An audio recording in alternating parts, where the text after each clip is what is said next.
साथियों नमस्कार। मैं डॉक्टर मोहित शुक्ला शिक्षा संसार ऑनलाइन चैनल पर आप सभी का बहुत बहुत स्वागत करता हूं।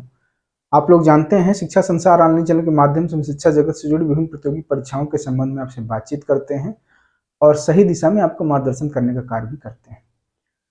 साथियों, उत्तर प्रदेश लोक सेवा आयोग के द्वारा GIC LT ग्रेड हिंदी, गणित, सामाजिक विज्ञान और शारीरिक शिक्षा जैसे विषयों का मेंस का फॉर्म भरने की डेट आ गई है।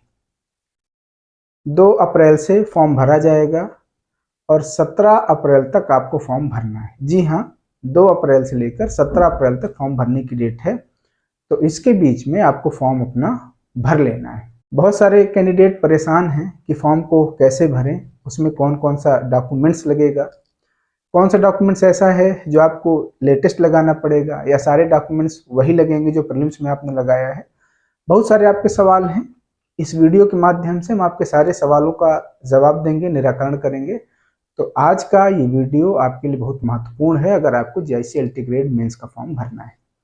बातचीत शुरू करने से पहले आपसे अनुरोध है कि आप लोग अगर चैनल पर नए हैं तो चैनल को जरूर सब्सक्राइब कर लें, क्योंकि इस चैनल के माध्यम से हम आपसे जो भी बातचीत करते हैं वो एथेंटिक होती है, प्रमाणिक होती है। हम किसी प्रकार की कोई भ्रामक बातचीत आपसे नहीं करते।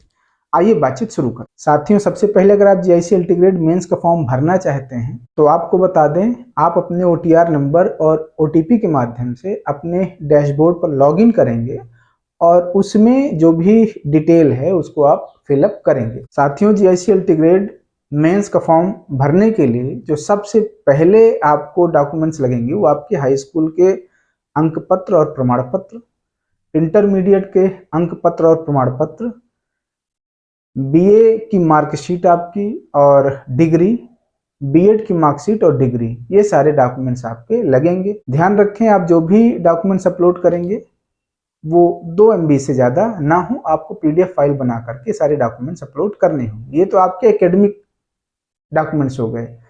अब अगर आप आरक्षित वर्ग से हैं, आप किसी प्रकार के आरक्षण का लाभ आपको लेना है, तो आप अपना सर्टिफिकेट अपलोड कर दें। जैसे OBC कैंडिडेट या SC कैंडिडेट अपना कास्ट सर्टिफिकेट अपलोड करेंगे। अगर आप EWS कैटेगरी से हैं तो आपको अपना EWS सर्टिफिकेट अपलोड करना होगा।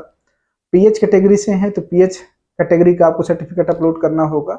साथ ही साथ DFF, EX सर्विसमैन, ये सारे डॉक्यूमेंट्स आपको अपलोड करने होंगे। अब यहाँ पर यह स्पष्ट कर दें कि सारे डॉक्यूमेंट्स कौन से लगेंगे। आप लोग बार बार पूछ रहे हैं कि क्या ये सारे डॉक्यूमेंट्स नए बनेंगे, तो यहाँ पर यह स्पष्ट कर दें, प्रीलिम्स में फॉर्म भरते समय आपने सारे डॉक्यूमेंट्स को बनवाया होगा, उसी डॉक्यूमेंट्स को आपको मेंस में अपलोड करना है।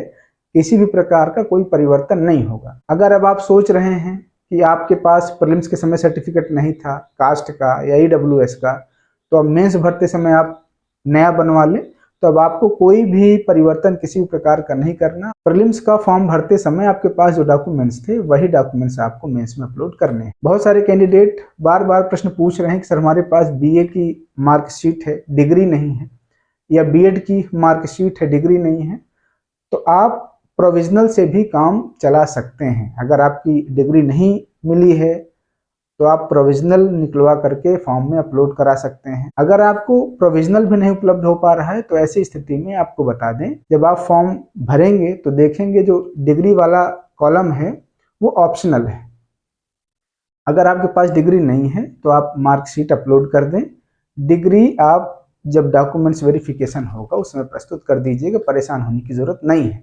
डिग्री ऑप्शनल है, डिग्री जरूरी नहीं। साथियों, बहुत सारे कैंडिडेट निवास प्रमाण पत्र, डोमिसाइल के विषय में पूछ रहे हैं कि क्या सर हमें डोमिसाइल भी अपलोड करना पड़ेगा।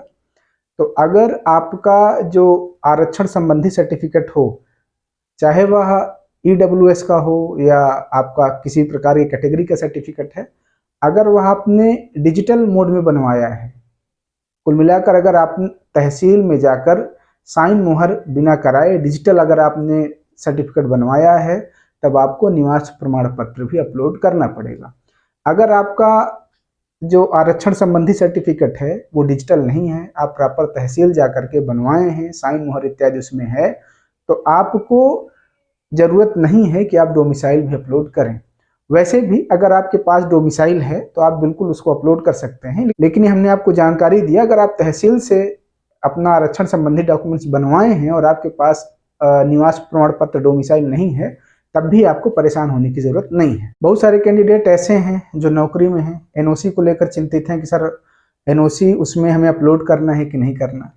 अगर आप अपनी नौकरी को दर्शाना चाहते हैं, वहां पर नौकरी वाले कॉलम में आप यस करते हैं तो निसंदेह आपको एनओसी देना पड़ेगा, और अगर आप वहां पर नो कर देते हैं तो आपके लिए एनओसी की जरूरत नहीं है। आप अपने हिसाब से इस चीज को देख लें कि आप वहां पर यस करते हैं या नो करते हैं। अंतिम में सबसे महत्वपूर्ण आपको बात ये बता दें कि 2 से 17 अप्रैल तक फॉर्म भरा जाएगा, और आपको ये ध्यान रखना है कि जो 24 अप्रैल लास्ट डेट है फॉर्म आयोग को प्राप्त होने की, वो लास्ट डेट आप ये ध्यान रखिएगा कि 24 अप्रैल तक आपके फॉर्म शाम को 5 बजे तक आयोग में रिसीव हो जाने चाहिए। ऐसा आप मत करिएगा कि 24 अप्रैल को आप स्पीड पोस्ट करिए कि आपका फॉर्म आयोग पहुंच जाए। 24 अप्रैल से पहले पहले आपका फॉर्म आयोग को रिसीव हो जाना चाहिए। कम से कम 7 कार्य दिवस से पहले आप स्पीड पोस्ट कर दीजिएगा, जिससे आप आश्वस्त रहें कि आपका फॉर्म आयोग में पहुंच गया होगा। और अगर आप चाहते हैं तो आप हाथों हाथ भी आयोग के गेट नंबर 3 से जाकर जो पूछताछ काउंटर है वहां पर हाथों हाथ आप फॉर्म जमा कर सकते हैं।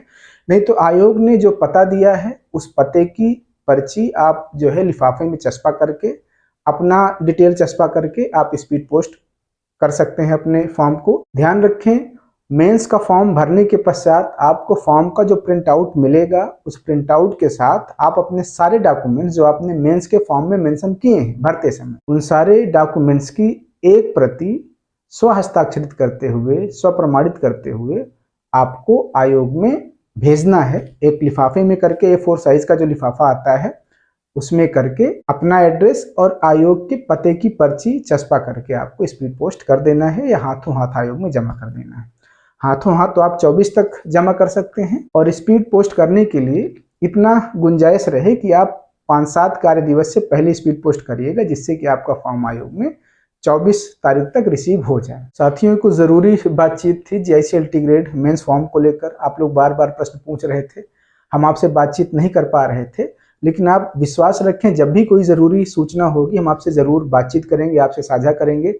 शिक्षा संसार ऑनलाइन आपका अपना चैनल है, इस चैनल को अपना प्यार दें, स्नेह दें, चैनल को लाइक और सब्सक्राइब करें, जिससे हम इसी तरह से आप तक एथेंटिक बातचीत पहुंचा पाएं, आपका मार्गदर्शन कर पाएं।